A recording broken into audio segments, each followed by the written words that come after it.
ibihe byiza hamwe mukurikira ibiganiro byose tugenda tubaha.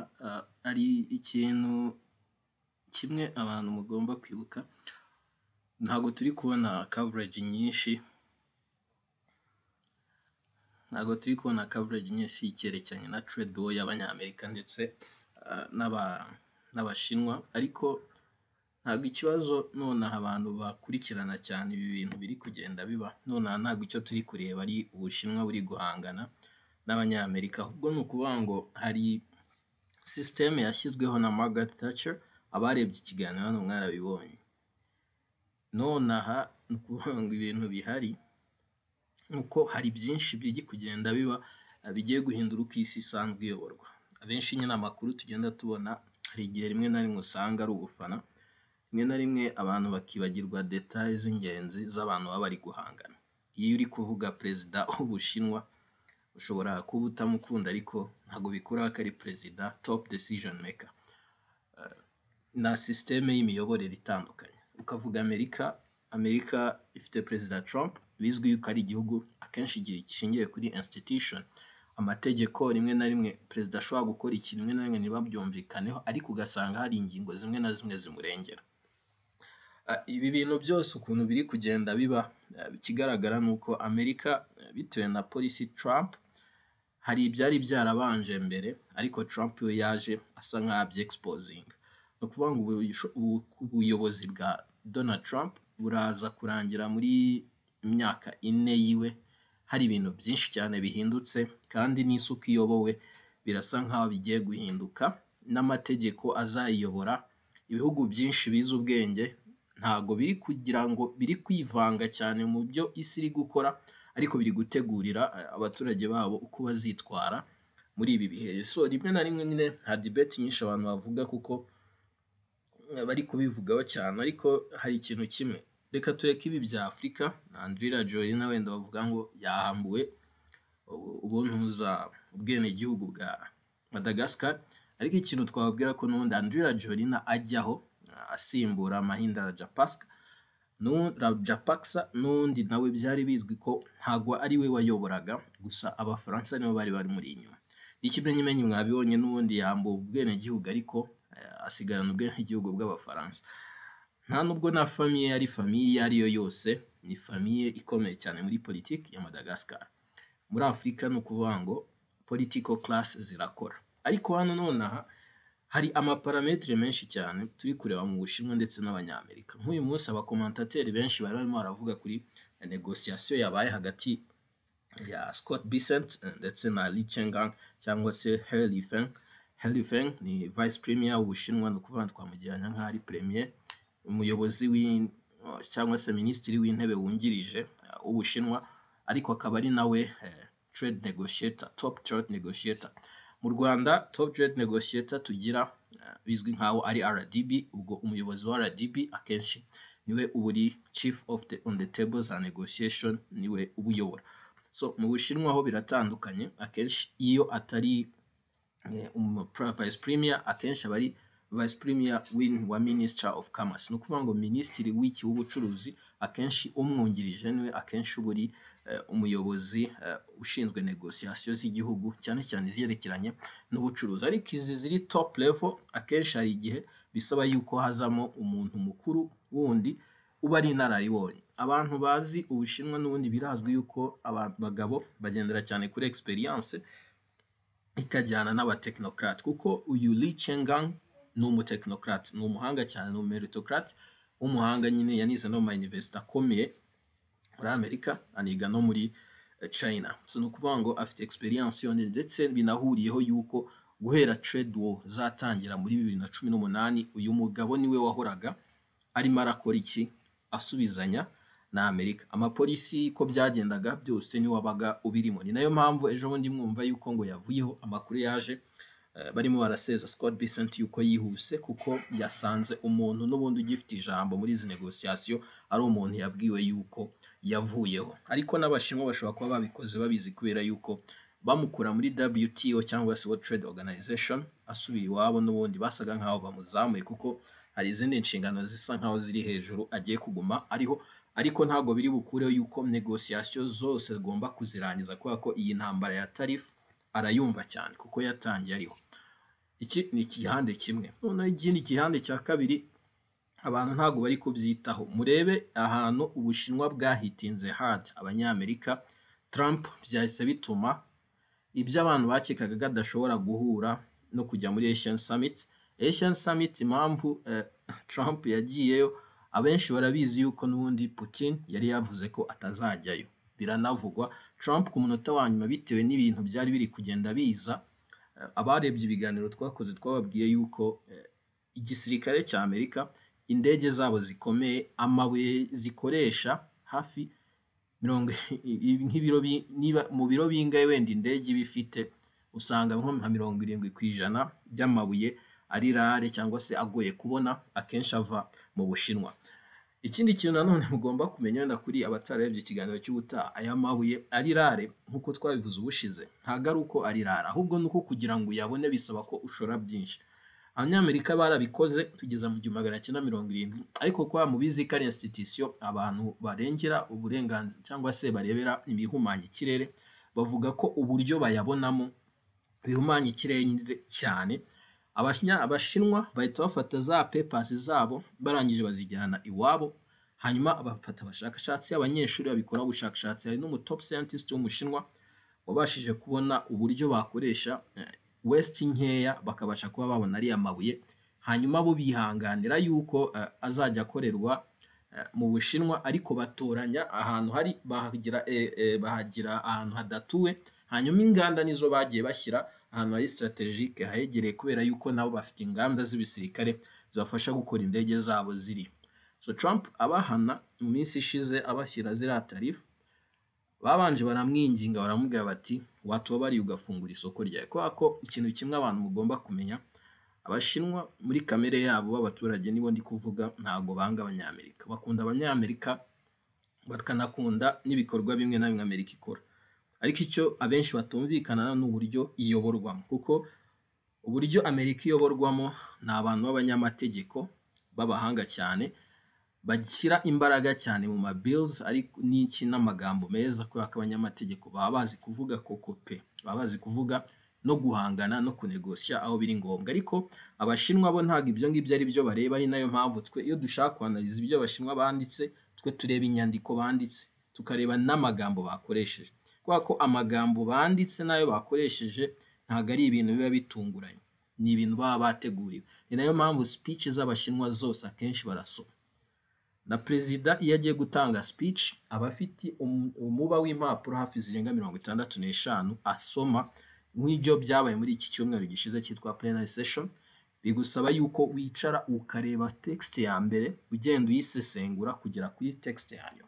Ari nayo mpamvu Gishinwa naho gikomerera, ushobora kubona ibinyamakuru n'abantu bakira mu Bushinwa babasha kubisoma kubera amagambo aba yakoreshejwe abakakaye. Ijambo rimwe ushobora kurisesengura bikaba igitabo.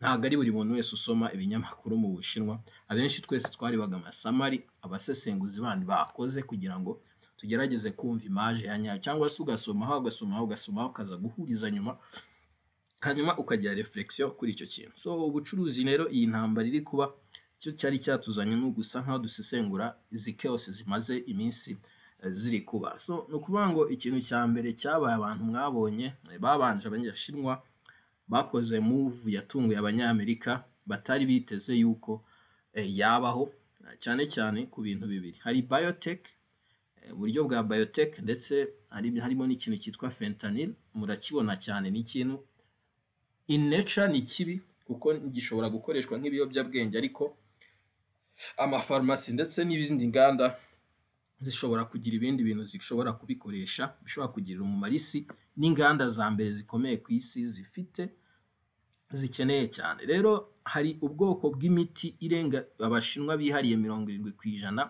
ya processing yayo. Ubundi abenshi babazi ko iva mu Buhinde, ariko Ubuhinde bushobora kuba hari ibibazo bwagize busa nkaho busubiye inyuma, Abashinwa babacaho ku buryo ibyo bintu Abashinwa bonyine nibo babitangaga. Abanyamerika bisanze imiti irenga 700 ifitiye uruhare rukomeye cyane izi companies twita pharmaceutical, zisanze ziri in short of supply y'ibintu bigomba kuva mu Bushinwa muri iyo miti barabahana.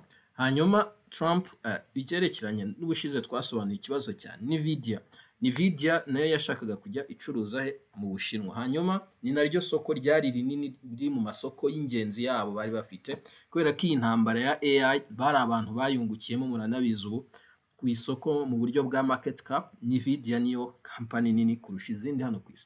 Ni ukuvuga ngo rero babonye Abashinwa ari ryo soko ry'ingenzi, ku buryo murabyibuka ko na Jensen Huang yemeye akajya muri Thailand, akajya no mu Bushinwa, akajya no muri Hong Kong. Ni ukuvuga ngo iyi ntambara ya chips ndetse na supply chain iri kubera muri ibyo bice. Uraza kureba usange Taiwan irimo, Ubushinwa burimo, Hong Kong nayo ifite uburyo irimo, hanyuma Amerika ikazamo n'amaplant ariyo menshi, ndetse n'Abaholandi nabo bari bafite company ikomeye n'izi za TSMC, kuko bafite ntuza za chip. Tukaza kongeraho n'Ububirigi bufite laboratoire iri mu za mbere ku isi ikorerwamo ubushakashatsi bw'ibintu byose byerekerana na chip ziri more advanced. Intambara yahereye aho rero ibintu bya AI biraza birasara, ntuziriya OpenAI irasara, noneho abantu baza kubona DeepSeek from nowhere, baza gusanga nayo mu ma GPU ikoresha harimo aya Nvidia. Noneho basanga Amerika iza kureba irabona bo bari gukora ikintu bakagishora amamiliyoni, Umushinwa we yajya kugikoresha akagikora bikamusaba ingufu zitageze no kuri 1% cy'Umunyamerika yakoresheje, ku buryo n'ubu ngubu mujya mubibona iyo ugiye kugura subscription ya OpenAI cyangwa ChatGPT ubona ko wishyura amadolari hafi 20 ku kwezi kugira ubone tokens nibura 1.7 mu gihe iyo ugiye kugura iya DeepSeek uba usanga ari $1.40 kuri valeri zingana z'ibintu bitanga. Ibyo ushobora kuvuga ngo DeepSeek hari ibibazo itarakemura nibyo, ariko kugerekeranye na kalite y'ibyo zitanga biri basic ntago biratandukana cyane. Kandi ikindi ushobora guhera, abazi gukoresha yarabizi ko ushobora guhera kuri DeepSeek hanyuma ukajyana muri ChatGPT ikabirifininga bikaba ikintu kiza wakoreraho nka reference ugakomeza akazi kawe. So ibi byose biraza biraba, GPU hahitaza intambara avuga bati ahantu keyword iri ni ku ma GPU. Barangije Trump ahita ashyiraho ibihano bihana Amerika na bihana Abashinwa. Hanyuma ibyo bihano yahaye Abashinwa nibyo byahise bituma Perezida Xi arakara. Hanyuma bagiye no kubagabanyiriza, bagashaka ko bazajya babaha modeli iri inyuma y'iyo muri Amerika bafite. Tuvuga urugero muri Amerika bari bafite H120, bo bagashaka ko bari bugumye gucuruza H20 mu Bushinwa kugira ngo bajye bahora bari advanced. Ariko Jensen Huang byarabaye kuko ni igihugu cyari cyabimutegekera, namubwira ati nazajya kugurisha bazajya bakora ntuza GPU zakorewe gucuruzwa hanze ya Amerika, apana karite imwe nk'iy'Abanyamerika.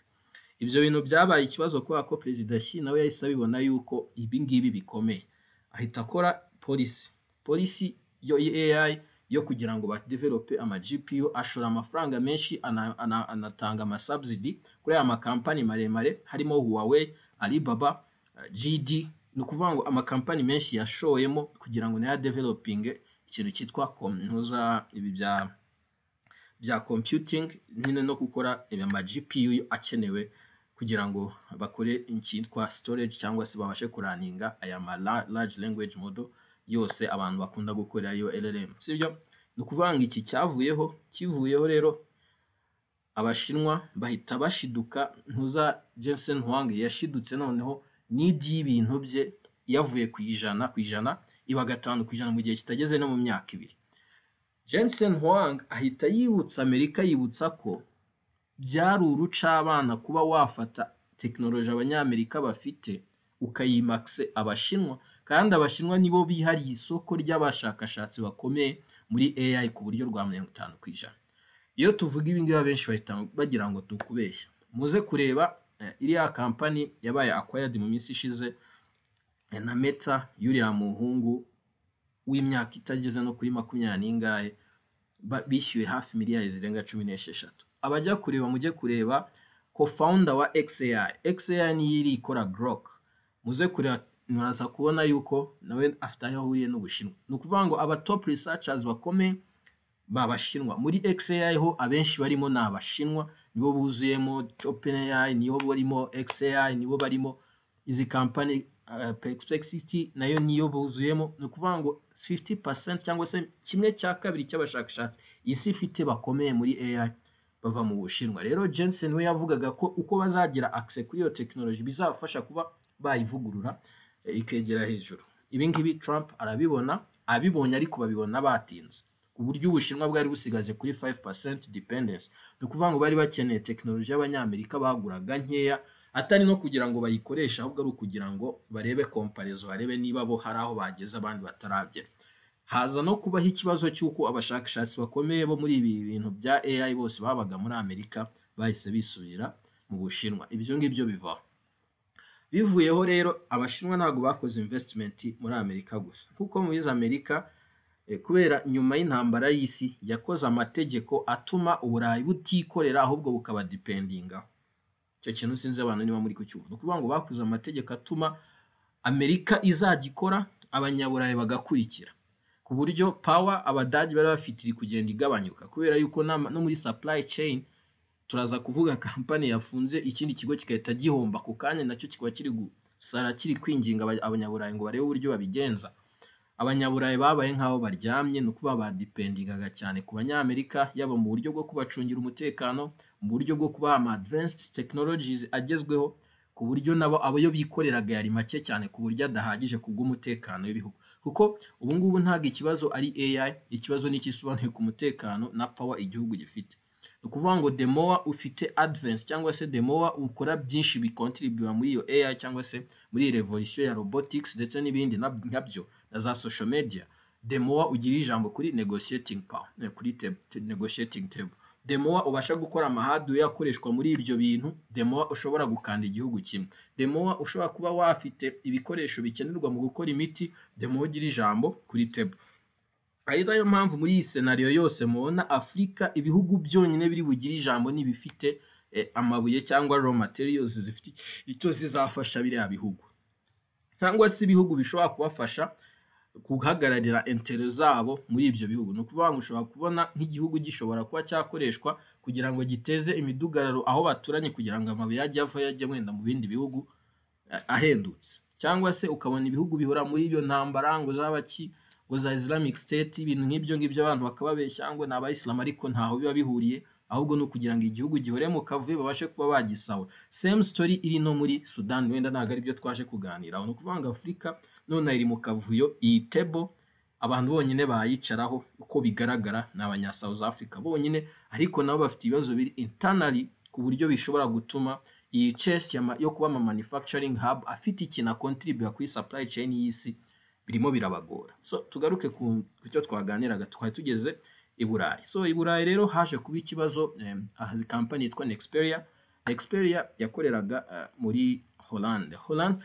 Ukuvuga ngo ntago ikibazo iyo narebye ntago bisa nkaho binatangaje, sinzi n'impamvu umuntu ari bubivugeho, kubera yuko ntago ari ubwa Abashinwa bamaje kugira amakampani menshi bakoyarinze na Volvo z'imodoka za Volvo nayo n'ubundi ni part ya company imwe y'Abashinwa. So ibi ngibi ntago bikiri ibintu wavuga yuko nonaha ari byo bintu abantu barimo barareba cyane, kubera yuko hasa nkaho hari utuntu twahindutseho. Ibi byose umuntu arabihuriza hamwe, hanyuma birabyara iki? Nexperia no kuvuga ngo mu minsi ishize twigeze no kubishyira kuri Twitter, turavuga tuti Abashinwa bayiguze muri 2017, ari company iraha isanzwe yinjiza miliyari 1.7, hanyuma bahita bayifata, bahita bayizanamo amateknoloji yo gukora amapatsi y'ingenzi akenerwa mu modoka zino zikomeye cyane zinahenze, yaba Porsche yaba mu modoka Volkswagen ikoresha iyi ngiri mu Rwanda. Amapatsi menshi yabo bayakoraga muri Nexperia yari ifite iyo teknoloji yonyine. Rero Abahorandi bo bahise bareba bahita bakoresha martial law, itegeko ryagiyeho mu 1952 kugira ngo bahane aba Bashinwa, hanyuma kuko bakekaga yuko bashobora kwigumana monopoli ya teknoloji bakajya bakorera ibintu iwabo, ariko Abahorandi ntibazigere bagira iyo teknoloji. Abashinwa nyine bari babigenje bite? No kuvuga ngo CEO w'iyo Nexperia n'ubundi afite isano na company yako yarinze Nexperia yari yahanwe muri Amerika. Hanyuma kubera Amerika n'Abahorandi bose bahuye muri za NATO n'ibiki, Abahorandi bajya kuri pressure yo guhana ibikorwa by'iriya company muri Amerika, bahagaritse ko bajya kuyihanira mu Burayi. Bagiye kubikora bakoresheje itegeko ryo mu 1952 rya Cold War. bavuga yuko uburyo bari gukora management ya CEO w'iyi company ngatari byo ari kubikora nabi.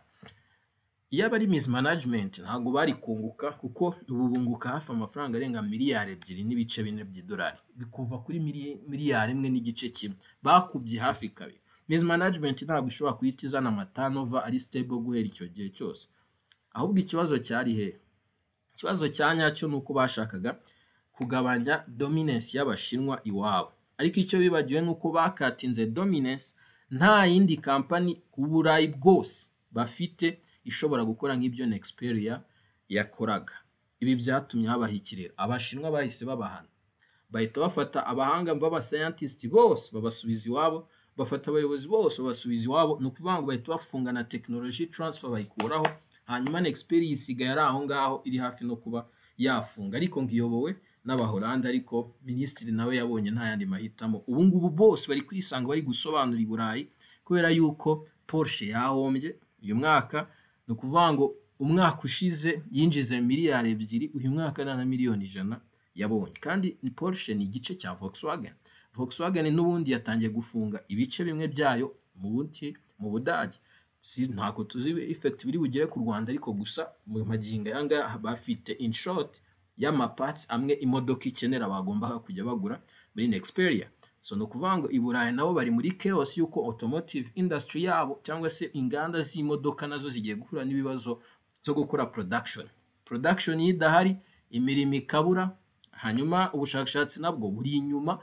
No kuvuga ngo economy y'Ubudage igiye kuba shaked n'ibintu bishobora kugira ingaruka kuri perezida cyangwa chancelier mushya ugiyeho ko akayisahura n'ikindi kibazo atari yiteze, kuko nawe yapushingaga yuko nibura bamuha indi myaka 5 nabo bakareba uburyo bakacinga, ariko bitangiye no gupfa bimwitarura. No kuvuga ngo no kusurviving iki gihe nabyo biraza kubavuna. Mwibuke yuko bari bafitanye ibibazo n'Abarusiya bituma batanagura petrol muri ibihe by'ubukonje tugiye kujyamo. None bari forced no kuba bagira bikeya bagabanya bakazajya bagura, ariko ubu noneho dependence yabo ntagira aba cut off. Mwibuke yuko nabo ibi bintu babikeneye, izi parts zose zo mu modoka bazikeneye, ntago zikeneye mu modoka gusa, no mu bice bimwe byo gukora indege n'iki zino zikoreshwa mu ntambara. Hari ubwoko ubwoko bw'indege z'intambara zikenera parts zimwe na zimwe ziri kuri abagabo, ubwo nabyo babitakaje. So birakomeza rero bigana he? Ikintu kigaragara nona intambara ntago ikirahanga, iri kuba ku move ari kubaho. Perezida Trump ikintu yakoze, kuko ubu nawe yahise abibona ikibazo ahantu kiri, agiye muri Asian Summit ahantu Putin atagiye, nawe yarabikeneye mu byibuke neza. Nukuvuga ngo Trump ntuza ako perezida Xi afite abamuhagarariye hari. Nukuvuga Trump arajya he? Agiye hariya muri Malaysia, arahita ajya South Korea, ashobora no kuva ajya mu Bushinwa. Nukuvuga Abashinwa kuva bamukubita uw'umutwe kuri Rare Earth Metals, kubera yuko nibo bakontorolaga 70% y'izikenerwa ku isi yose, ariko bigakubitiraho yuko Department of War nkuko asigaye yita muri Amerika. Nukuvuga ngo parts nyinshi bakoreshaga mu bikoresho bya gisirikare bazikoraga mu Bushinwa, none ubu ngubu birasaba license. Ubwo nukuvuga ngo buri muntu wese ufite ties na Amerika ntago bazajya bamugurisha zino parts. Ibi ngibi nibyo twita export control. Nukuvuga ngo bizabisaba ko usinyisha muri leta bakakwemera cyangwa bagahakana. Ibi bihita bituma manufacturing bari bitezeyo gukora izindi ndege, kuko murabizi nibo bahaga impano hehe muri Ukraine. Nukuvuga ngo intambara ya Ukraine nayo ifite ukuntu, nukuvuga bino bintu byose bifite ukuntu bigenda bihura. Trump nukuvuga ngo ahise akora amadira 5 yihuta yo gukora ikintu cyitwa critical mineral and rare earth metal. Ibi byose Trump agiye kubisinyamo amadeal. Niyo mpamvu mwabonye Congo yahise abyinjiramo nabasinyana nabo deal, afitanye deal nabo na Ukraine, n'ubundi igihe intambara izarangira azajya kuyatwara. N'ubu ngubu ndakeka bashobora kuba bariyo.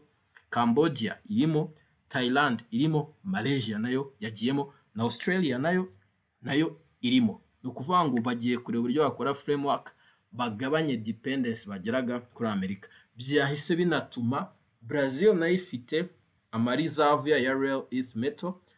Trump noneho yemeye ashyira hasi amaguru, agiye kuganira na Perezida Temer ariwe Perezida Lula wa Brazil, kugira ngo barebe uburyo bakemura kino kibazo, kubera yuko ntago Amerika kuko mwabibonye uko ibibazo byabaye binini ku buryo n'umuyobozi wa Apple Tim Cook yemeye kujya gukora partnership n'aba live streamer bo mu Bushinwa kugira ngo arebe yuko ririya soko ataritakaza, kubera ko atakaje Ubushinwa kuko bari mu bantu bagura iPhone nyinshi kandi ku giciro kiri premium, nabyo ntago byamubera byiza. Ntago ari we gusa, n'abayobozi b'amamodoka bakomeza zino za Ford bari guconsideringa kujya gukora selling ku ma platform y'Abashinwa n'aya ma event akomeye y'umwaka kugira ngo barebe ko na Louis Vuitton yatangiye LVMH yagiyeyo nayo iri gukora imbaraga nyinshi kugira ngo bacuruze.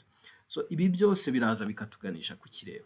Iyi ntambara izi kuba y'Abashinwa n'Abanyamerika ntabwo ari ikintu gitoya, ni new order iri kuba redefined, cyangwa se uburyo isi yoboye birimo birasa nkaho bihinduka. Abashinwa bo bari guhangana nawe ariko badashaka kubereka ko bahangana, ariko bo barashaka iki? Perezida Xi we yakoresheje ijambo ngo barashaka isi abona abantu baganira nka negotiation, apana ko igihugu cyempoza kigasuzugura ibindi. Abenshi bakunda gutuka Ubushinwa, ariko nagira mbibutse ikintu kimwe: ntago muzajye mureba cyane Abashinwa, nimubona igihugu cyanyu cyasinye deal mbi mujye murenganya abayobozi banyu. Impamvu tuvuga bino ni ukubera yuko Perezida Malaysia yari ifite Premier Ministre wabanjirije uyu uriho, yabanje negosia deal nabi n'Abashinwa. Abashinwa baragenda barabafatisha n'inguzanyo zabo zihenze. Avuyeho uwagiyeho aza kubona yuko amadiri yari mabi, aragenda basaba renegotiation, bamuha deals benefitinga Malaysia nikana benefitinga Abashinwa. Nukuvanga igihari ni iki rero? Abashinwa nta leverage nini bari bagira mu bihugu usibye kofaringa amafaranga n'ibikorwa remezo gusa, ariko urwo rufunguzo ibihugu byinshi nabyo biri kubibona, biri kubibuza. Ntago bishaka yuko ikosa bakoze kuri Amerika bashiduka n'Ubushinwa rwabikoze rubigumya rubereka ko ari abana beza. Bityo rero Abashinwa iyo ugiye gukora renegotiation za terms barabyemera, apfa kuba administration yahindutse kandi babona n'ubundi nimwe mufite power, ni namwe mufite abaturage bafite babashyigikiye, barongera bakabyigaho. So ibihugu byinshi biri kurebera hafi. Za Singapore nta nubwo uri buyumve muri ibi bintu, iyo iriturije iri hirya, iri kwandika amategeko yayo, iri kongera kuzamura manufacturing zabo ku buryo nabo baba dependent, ku buryo baba key muri iyi Asian ihari, ku buryo nabo babasha kugira ibyo bazajya bakontribute yaba mu buryo bwa supply chain ndetse no kuba batanga environment ya business cyangwa se no mu buryo buri financial. So biracyakomeza rero, hari byinshi twavuga, ariko Abashinwa ntimubasuzugure. Bamaze igihe kirekire ku buryo kuva Perezida Xi yajyaho muri 2013 ibintu nibwo byatangiye kuba unfolded, nibwo twatangiye kubona ibintu noneho mu buryo bugaragara, kuko amakuru menshi arayarekura, barayafunga pe, ariko ubu none hasigaye yarekura cyane, kubera ko abamukubanjirije mbere bo baragiye n'ubu ngubu igiye usanga barashoye nk'ibigo by'amashuri byinshi byo mu Bwongereza byaguzwe n'amaprimaire, amasegondaire n'amakaminuza. Abashinwa barayaguze i Burayi, ujya kureba ukabona mu Bushinwa baguze amazu ya renting y'abantu babimukira yuzuye muri London n'ayabo, amashuri ariyo n'ayabo. Iyo urebe muri za Bulgaria baraguze, muri Espagne baragura, baraguze kuko bapenesi Burayi. Amakampani menshi y'Abanyaburayi afite histoire, Abashinwa n'aba top investors. Ni ukuvuga kandi investment nyinshi bafite n'iza guverinoma, ni ukuvuga guverinoma ishobora kubahana uko igihe bishakiye bitewe na stake bagiye bafite muri ayo makampani. Ko yari akeneye amafaranga nta bundi buryo bayabona, ashobora kuva mu mashoramari, in turns out bari abashoramari ba leta. So ibi byose ni ibintu umuntu nyine ukurikirana abatagomba gucikwa. Mu ncamake ahangaha ni wenda n'abaminiye wenda tuzaheraho butabitewe n'ibibazo mwagize, ariko iyi geopolitical cyangwa se ibi bintu biri kuba ni amasomo akomeye ku bihugu byinshi, ariko ibihugu byinshi nabyo bifite ibibazo byinshi bihugiye, ariko andi mategeko ari kwandikwa, tuzashiduka yaranditswe tutari duhari, ariko kubera ibibazo dufite dusabwa gukina kwemera ayo mategeko kugira ngo tugire ibyo tubakuraho, kandi hari amahirwe yo kuba dukora, kuko buri gihugu nonaha ku isi yose nibwo bwa mbere bibayeho ko buri gihugu cyose gifite weakness iri expose, buri gihugu cyose gishobora kwinjira bitewe na leverage gifite. Shalom na uta.